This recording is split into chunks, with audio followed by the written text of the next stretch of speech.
Hari ini kita akan teruskan serial khotbah kita dalam kitab Daniel, dan tema hari ini adalah Iman Daniel dan kawan-kawan. Mari kita membaca firman Tuhan dari Daniel pasal 1 ayat 8 sampai 14. Kita buka suara membacanya bersama-sama dengan menikmati firman Tuhan.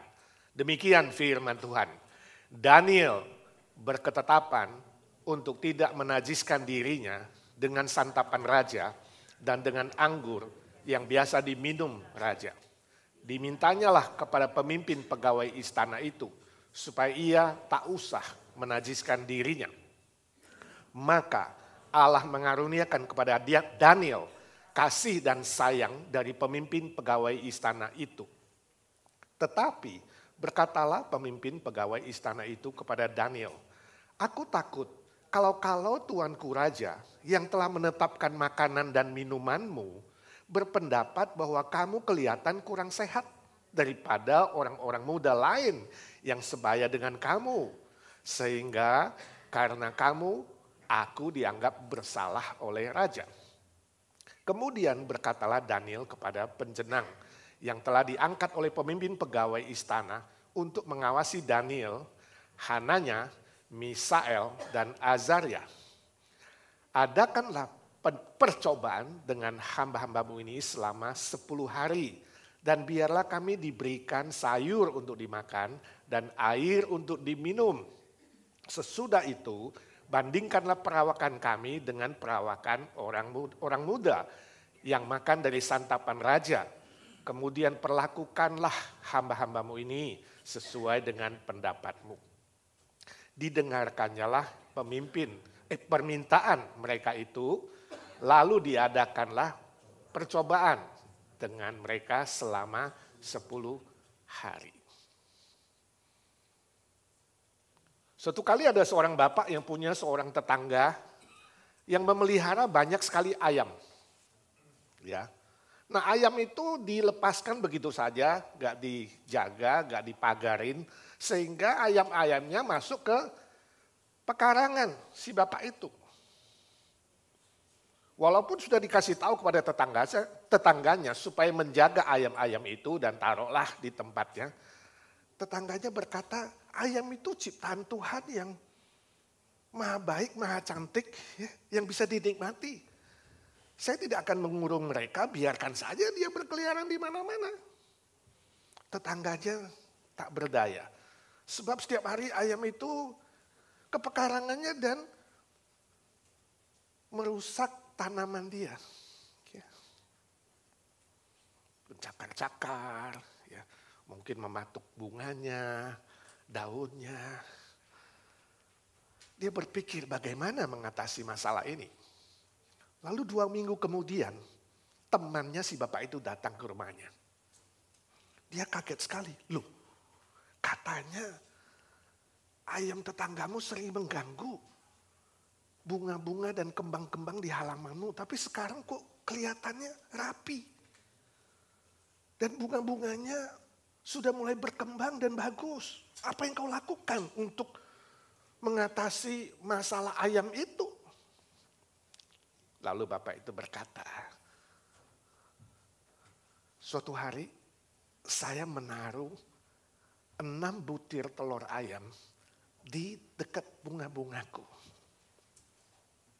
Dan besok paginya ketika tetanggaku mengintip ke halamanku, aku mengambil telur itu biar dia lihat. Sejak hari itu, ayamnya tidak masuk lagi ke pekaranganku. Saudara, ini adalah sebuah contoh strategi yang berhikmat. Strategi yang jitu dalam mengatasi permasalahan. Dia gak cari ribut, taruh aja telur ayam, tetangganya berpikir, wah ayamku tiap pagi bertelur. Jadi ayamnya dikurung. Daniel dan kawan-kawan yang dibuang ke Babylon untuk dijadikan pegawai istana pun mengalami masalah.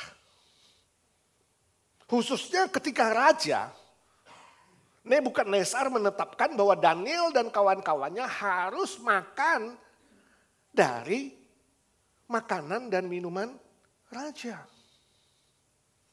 Di dalam bahasa Ibraninya itu pelabur, ayat kelima sebelumnya itu dalam bahasa Ibrani adalah patbak.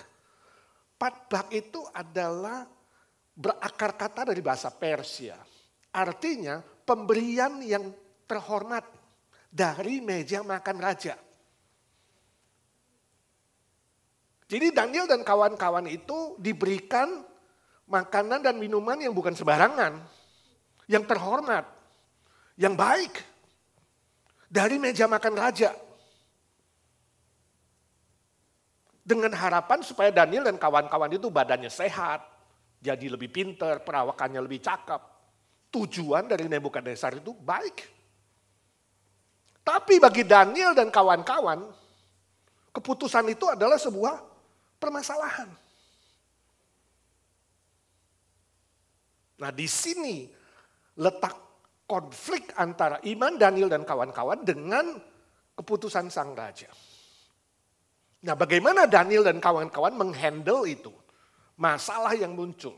Bagaimana Daniel dan kawan-kawan dengan iman mereka kepada Tuhan yang Maha Kuasa, Allah Israel itu menanggapi, merespon terhadap masalah di Babel ini.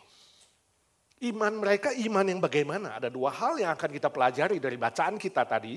Yang pertama bahwa iman Daniel dan kawan-kawan adalah iman yang melampaui ketakutan. Kenapa ketakutan? Sebab Daniel dan kawan-kawan melihat makanan dan minuman dari meja raja itu adalah kenajisan. Bayangkan kalau saudara raja, kasih makanan minuman terhormat, kamu bilang najis. Kenapa najis? Sebab makanan dan minuman raja itu adalah melawan firman Tuhan. Daging-daging yang dimakan, bahkan orang Babel itu makan daging plus darah, itu melawan hukum Taurat. Daniel dan kawan-kawan harus taat kepada hukum Taurat, Musa. Lalu sebenarnya minum anggur sih orang Yahudi boleh saja. Tapi karena Daniel dan kawan-kawan saya yakin sekali mereka adalah abdi Allah. Ya. Nazir Allah. Hamba yang menghambakan diri untuk melayani Tuhan. Mereka bernasar di hadapan Tuhan supaya tidak minum anggur. Jadi itu haram. Ya. Melanggar sumpah atau nazar mereka kepada Tuhan. Plus saudara, bahwa makanan dan minuman sang raja itu sebelum disantap harus dipersembahkan dulu kepada Dewa Babel. Dewa Marduk. Barulah raja makan karena dianggap apa? Makanan dan minuman itu akan diberkati, diperkenan oleh sang dewa. Jadi kalau mereka menerima makanan dan minuman raja itu sama dengan najis, haram. Ya. Sebuah perzinahan secara spiritual. Itu yang gak bisa dilakukan. Lalu Daniel dan kawan-kawan mulai negosiasi. Ngomonglah kepada pemimpin, ya, pengurus makanan itu yang ditetapkan raja. Supaya mereka jangan makanlah daging, darah, anggur, dan berbagai macam makanan lain dari meja raja. Firman Tuhan mengatakan di ayat 9 bahwa Tuhan menggerakkan hati pemimpin itu. Sehingga sang pemimpin memberi kasih sayang, mengerti dan simpati. Saudara, ini yang saya sebut dengan iman yang melampaui ketakutan. Sebab apa? Sebab kalau you menolak makanan, saudara menolak makanan dari meja raja, itu melawan raja. Dan barang siapa yang melawan raja, hukumannya berat dan bisa mati, bisa hukuman mati. Kalau raja tahu. Jadi Daniel negosiasi, tolonglah jangan bilang sama raja. Supaya kami tidak usah makan. Ya. Bukan itu saja, ketika kamu menolak raja, kamu kehilangan masa depan. Kamu gak akan menjadi pejabat tinggi kerajaan. Kamu akan kehilangan kenikmatan dalam masa pembuangan yang sangat susah. Jadi secara materi rugi, secara jabatan rugi, bahkan secara hukum itu melanggar hukum. Oh, ini menimbulkan ketakutan. Kalau Nebukadnezar marah besar. Tapi imannya Daniel melampaui ketakutan. Daniel dan kawan-kawan punya iman. Melebihi semua kekhawatiran, kecemasan, bahkan ancaman akan dihukum. Ternyata Tuhan itu baik, buka jalan. Sehingga dapat anugerah istimewa, anugerah khusus. Ya. Saudara melihat ini prinsip rohaninya. Ketika saudara dalam konflik, ketika iman saudara terancam, yang membuat saudara ditantang untuk mengambil resiko yang tinggi. Ketika ada kekhawatiran, ketakutan, dan pergumulan berat, ada konflik di situ. Iman saudara, iman yang bagaimana? Hukum rohaninya mengatakan, barang siapa yang sungguh-sungguh setia memegang firman Tuhan, akan mendapat anugerah dari Tuhan. Anugerah yang istimewa, ini mujizat. Gak disangka-sangka si pegawai istana itu menyetujui. Permisi tanya, beranikah saudara tampil beda di zaman yang semakin bengkok dan jahat ini? Beranikah saudara mengambil resiko tinggi ketika imanmu terancam? Atau kehidupanmu ada ketakutan dan kekhawatiran? Bagaimana saudara bereaksi? Ingat, kalau saudara tahu nilai dirimu melampaui apapun di muka bumi ini, saudara akan berani bukan? Untuk mengambil resiko itu. Sebab Tuhan kita pun jauh melampaui segala sesuatu. Saya ingat teman saya mengirimkan ilustrasi dari Indonesia. Bagi saya itu bagus sekali. Dia bilang, suatu kali ada cerita tentang 3 kaleng Coca-Cola. 3 kaleng Coca-Cola itu diproduk di pabrik yang sama. Lalu setelah diproduksi, besoknya 3 kaleng Coca-Cola itu ikut dalam pendistribusian Coca-Cola yang banyak. Dihantar. Pemberhentian pertama di pasar. Ya. Pasar biasa. Kaleng pertama turun. Lalu dia dijual di sana dipajang. Harganya 7.000, 50 sen. 7.000 rupiah. Lalu truk yang bawa itu jalan lagi, berhenti di tempat kedua adalah supermarket. Yang ada AC-nya, yang ada kulkasnya. Kaleng kedua turun, masuk ke kulkas. Harganya jadi naik. 15.000. 2 kali lipat, $1 lebih. Lalu truk itu jalan lagi. Coca-Cola ketiga kemudian diturunkan di hotel bintang 5 yang mewah. Dia disimpan di tempat khusus menunggu kalau ada tamu yang pesen Coca-Cola. Nah kalau ada yang pesen Coca-Cola maka si pelayan keluarkan kaleng itu. Kasih gelas, kasih es batu, harganya 50.000. Baik. Padahal ketiga kaleng itu diproduk di pabrik yang sama, dengan cara yang sama, kaleng yang sama, isinya sama, dibawa dengan truk yang sama. Tapi kenapa harga mereka berbeda? Sebab status kaleng 1, 2, dan 3 itu berbeda. Yang satu kaleng biasa, yang satu kaleng supermarket, yang satu hotel bintang 5. Nah permisi tanya saudara, hari ini kamu mengerti gak statusmu di hadapan Tuhan? Berapa nilaimu di hadapan Tuhan? Kamu yang biasa-biasa saja, ya? Saya kalau hari ini orang tanya berapa nilainya, selalu orang ngertinya apa? Duitnya berapa, betul gak? Worth berapa dia? Berapa billion, berapa triliun. Orang selalu mengasosiasi harga dan nilai manusia itu dengan apa? Kekayaan yang punya. Berapa yang dia punya di tabungan. Aset dia. Bukan. Di sini bukan soal asetmu, bukan soal hartamu. Berapa harga atau nilaimu.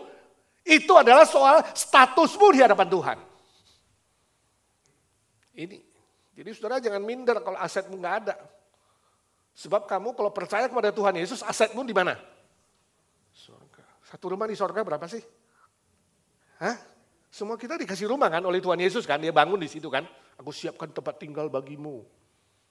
Dan setelah tempat tinggalmu siap, aku akan datang menjemputmu. Saudara ngerti gak? Di sini gak punya rumah, cuma sewa kamar gak apa-apa, mengerti? Sebab di sana rumahmu berapa harganya? Jadi kalau orang tanya, berapa nilaimu? Worthmu berapa? Waduh, gak terhitung tuh. Sebab tidak ada satu rumah mewah pun, tak ada satu istana semewah apapun di bumi yang bisa menandingi rumahku. Wah, kaget orang. Alamatnya di mana? Jalan Firdaus, sorga yang kekal. Saudara mengerti gak statusmu? Alkitab mengatakan harga dirimu, nilaimu. Kalau saudara sungguh-sungguh adalah seorang yang percaya, itu melebihi segala sesuatu sebab saudara ditebus oleh Yesus Kristus dengan darahnya yang mahal, yang tidak bisa dibandingkan dengan apapun. Ingat, iman yang sejati melampaui ketakutan, melampaui kekhawatiran, melampaui ancaman, melampaui tantangan apapun. Sebab Tuhan kita maha besar, maha kuasa, maha kaya. Yang melampaui seluruh alam semesta. Melampaui langit dan bumi. Amin. Yang kedua, iman Daniel dan kawan-kawan adalah iman yang melampaui rasio. Melampaui pikiran. Nah, si pegawai istana itu berkata, simpati sih simpati ya dia. Tapi dia bilang, wah kalau raja tahu gimana ya? Kalau kamu menolak makanan dan minuman raja, tahu-tahu kamu kelihatan tuh sakit, kurus, ceking, pucat. Saya bahaya tahu nggak? Jadi simpati tapi takut-takut. Lalu Daniel menghibur si pegawai itu. Dia bilang sama penjenang yang diutus untuk mengurus makanan mereka. Cobalah bikin perjanjian percobaan dulu 10 hari. Kasih kami makan sayur-sayuran saja dan air. Dan kamu lihat apakah nanti setelah 10 hari perawakan kami bagaimana. Ya, karena banyak juga pemuda-pemuda lain yang ditangkap, ditawan ke Babel untuk menjadi pegawai. Akan dibandingkan dengan banyak anak muda lain dari negara Babel. Nah kalau Daniel dan kawan-kawan ini krempeng, kurus, pucat, bahaya. Daniel dan kawan-kawan berani menantang. Sebab iman mereka melampaui rasio. Daniel dan kawan-kawan yakin Tuhan Allah bekerja melampaui pikiran, melampaui ilmu pengetahuan yang dibuat oleh manusia, melampaui semua research dalam laboratorium, melampaui semua usaha dan kepintaran yang ada pada manusia. Sehingga dia berani menantang si pegawai istana itu. Saudara, dalam hidup di dunia ini, di akhir zaman seperti ini, kita menghadapi banyak tantangan, saudara. Kadang-kadang hidup itu seperti bertaruh. Saya mau taruh di mana? Taruh di dunia atau taruh di Tuhan? Ini nggak kelihatan, ini kelihatan nih. Nyawa saudara mau ditaruh di mana? Kalau mau ditaruh ya, bertaruh kayak berjudi. Saudara mau judikan hidup pun di mana? Di dunia? Yang sementara, yang bisa berubah di manusia atau di Tuhan. Seperti itu logikanya. Dan Daniel dan kawan-kawan menaruh hidup mereka di tangan Tuhan. Tes kami 10 hari. Lihat nanti bagaimana hasilnya. Ini kan taruhan nih, belum terjadi nih. Kenapa Daniel dan kawan-kawan berani melakukan ini? Sebab mereka mengenal siapa Tuhan, Sang Pencipta itu. Mereka pun pernah menyaksikan pahlawan-pahlawan iman sepanjang sejarah yang sudah berlalu. Pada zaman mereka melihat ke belakang. Oh, pada zaman Nuh belum tahu kalau akan hujan lebat dan banjir besar. Belum lihat itu. Ketika Tuhan bilang, bangun bahtera di atas gunung. Makanya diketawain orang-orang pada zamannya. Gila kali Nuh ya. Ternyata Nuh gak gila. Makanya cucu saya dikasih Noah. Namanya. Tadi ada kawan-kawan juga melihat Abraham. Dalam contoh Alkitab. Abraham tidak tahu bahwa Tuhan akan siapkan seekor domba. Ketika pisaunya hampir membunuh anaknya sendiri Ishak untuk dijadikan korban persembahan. Dia nggak tahu, dia nggak lihat. Juga misalnya Musa belum melihat bahwa Laut Merah itu akan terbelah waktu dia memimpin Israel keluar dari Mesir. Waktu Tuhan bilang, angkat tongkatmu, dan kemudian injaklah masuk ke dalam Laut Merah. Belum lihat, tapi sudah taat. Belum lihat. Daniel tahu sejarah itu dan kawan-kawan. Tahu. Yosua juga belum lihat bahwa sungai Yordan akan terbelah waktu Tuhan mengatakan injakkan kakimu. Waktu disuruh menyeberang sungai Yordan untuk masuk ke perjanjian. Tapi Daniel dan kawan-kawan tahu. Waktu Yosua dan pasukannya dan para imam menginjakkan kaki. Itu sungguh-sungguh terbelah. Itu melampaui rasio. Right? Rut misalnya belum tahu bahwa dia akan ketemu dengan seorang pria ganteng dan kaya raya yang bernama Boas. Dan dia akan menjadi nenek moyang Mesias. Ketika dia bertekad, aku mau ikut pulang dengan mertuaku ke tanah Israel. Rut belum tahu. Dia melangkah. Juga misalnya siapa? Daud memang mengalahkan singa dan beruang, tapi ketika dia lihat Goliat raksasa yang tingginya 9,5 feet, 9,5 feet raksasa. Dia belum melihat bahwa dengan satu batu Goliat akan roboh di tanah. Tapi dia berani menantang. Engkau melawan aku dengan senjata dan lembing dan tombak, aku menantangmu dengan Tuhanku. Itu yang ada di Daniel dan kawan-kawan, mereka lihat itu. Sekarang mereka hadapi, mau enggak?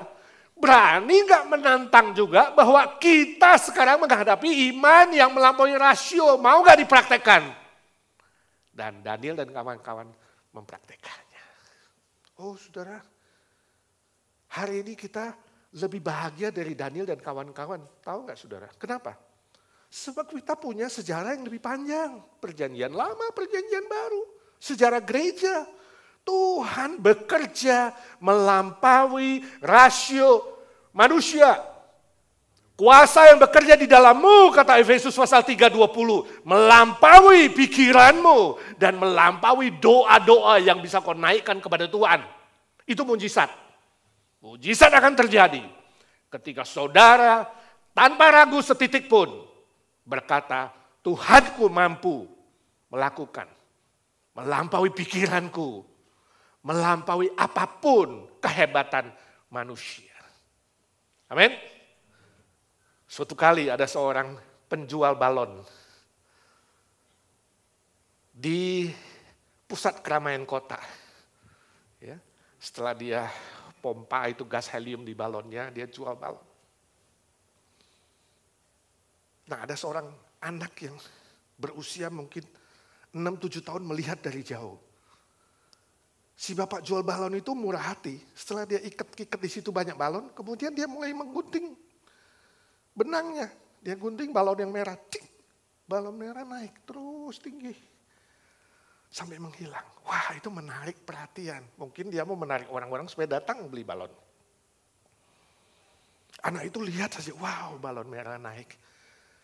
Nggak lama kemudian si penjual balon kemudian gunting lagi. Cek, balon hijau. naik. Makin tinggi, anak itu lihat sampai menghilang. Gak lama lagi balon yang kuning, naik juga, sampai menghilang. Gak lama lagi balon yang biru, naik makin tinggi. Anak itu penasaran. Sebab sisa satu balon warna hitam. Anak itu berkulit hitam. Dia maju kepada penjual itu. Dia bilang, Pak, apakah balon yang hitam juga bisa membumbung naik tinggi? Penjual balon itu mengerti dan dia simpati. Lalu dia menggunting balon hitam. Balon hitam juga naik tinggi. Dan bapak itu bilang, anakku, ingat baik-baik. Ya, balon itu bisa naik membumbung tinggi bukan karena warnanya, tapi karena isinya. Saudaraku yang kekasih, izinkan saya tanya, apa yang ada dalam hatimu? Isimu apa hari ini? Hari ini kamu bisa menjadi seorang yang terus maju dan membumbung tinggi dan sukses. Ingat, tergantung dari isi kamu apa. Imanmu, iman yang bagaimana? You mengisi dengan ajaran dunia, you mengisi dengan filsafat duniawi yang mengejar harta, you isi dengan materi, you isi dengan berhala, you isi dengan manusia-manusia pujaanmu. Apa yang ada dalam hatimu? Apa yang ada dalam jiwamu? Apakah di dalammu ada Tuhan Yesus Kristus yang sudah menang, yang sudah mengalahkan maut, mengalahkan kuasa dosa, mengalahkan iblis? Kalau ya, ingat hidupmu akan semakin berbumbung tinggi. Dan kamu akan diberikan kemampuan memiliki iman yang mengalahkan ketakutan. Iman yang melampaui rasio, dan kamu akan mengalami mujizat Tuhan. Amin. Beranikah engkau menantang zaman yang semakin bengkok dan jahat ini? Dengan setia memegang firman Tuhan, dengan yakin berkata, aku yakin kalau aku pertaruhkan hidupku di tangan Tuhan, pasti akan sukses, pasti akan berhasil, dan akan makin tinggi untuk kemuliaan nama Tuhan. Maukah saudara melakukan firman Tuhan? Amin. Mari kita doa. Bapa di sorga, suara hamba-Mu sudah berhenti. Ajar kami semua bukan hanya menjadi pendengar-pendengar firman, tapi kami menjadi pelaku firman. Kami yakin Tuhan, janji-Mu selalu ya dan amin. Firman-Mu selalu benar. Kuatkan dan teguhkan iman kami Tuhan, ketika lemah. Bangkitkan kami lagi Tuhan, setiap pribadi kami. Supaya kami tidak takut bahaya, tidak takut ancaman, tidak takut cobaan dan ujian. Kalaupun harus datang, kami tahu Tuhan, Engkau melampaui segala sesuatu. Jika kami memilikimu Tuhan, kami mampu dan akan sanggup mengalahkan ketakutan, kekhawatiran, kecemasan. Dan kami akan dimampukan untuk melihat kemenangan yang sudah Engkau capai dan Engkau akan berikan kepada kami juga Tuhan. Kuasa-Mu bekerjalah dalam hati kami, jiwa kami, seluruh aspek hidup kami. Melampaui pikiran kami, pengalaman kami, hikmat kami, kekayaan kami, dan doa-doa kami. Kau sanggup bekerja, Kau berkata, supaya kami mencari kerajaan-Mu dan kebenaran-Mu, sebab segala sesuatunya Kau tambahkan kepada kami Tuhan, Kau tambahkan.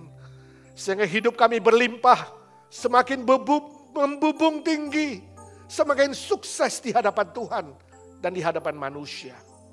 Inilah tujuan kami diselamatkan oleh Tuhan. Terima kasih Tuhan. Terima kasih. Berdoa, bersyukur. Dalam satu nama Tuhan Yesus Kristus, Juru Selamat dan Penebus kami, penolong kami, Gembala kami yang baik, yang hidup selama-lamanya. Amin.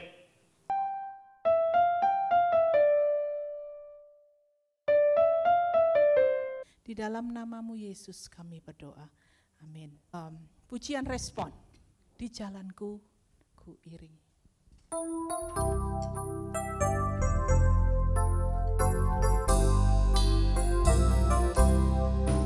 Di jalanku diiringi oleh Yesus Tuhanku. Apakah yang kurang lagi jika Dia panduku? Diberi damai surgawi asal imanku teguh.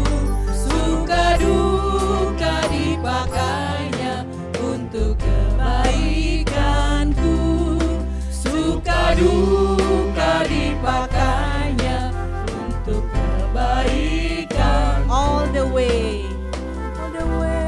my Savior leads me. What have I to ask beside? Can I not be tender mercy? Who through life has been my guide? Haven't we find His comfort? Live with faith in Him to dwell. For I know whatever before me, Jesus doing all things well. For I know whatever before me, Jesus doing all things well. Saudaraku yang kekasih, arahkanlah hatimu dan pikiranmu kepada Tuhan dan terimalah berkat-Nya. Tuhan memberkati engkau dan melindungi engkau. Tuhan menyinari engkau dengan wajah-Nya dan memberi engkau kasih karunia. Tuhan menghadapkan wajah-Nya kepadamu dan memberi engkau kasih karunia, damai sejahtera, mulai hari ini sampai engkau bertemu dengan Tuhan dan sampai selama-lamanya. Amin. Amin. Amin. Amin.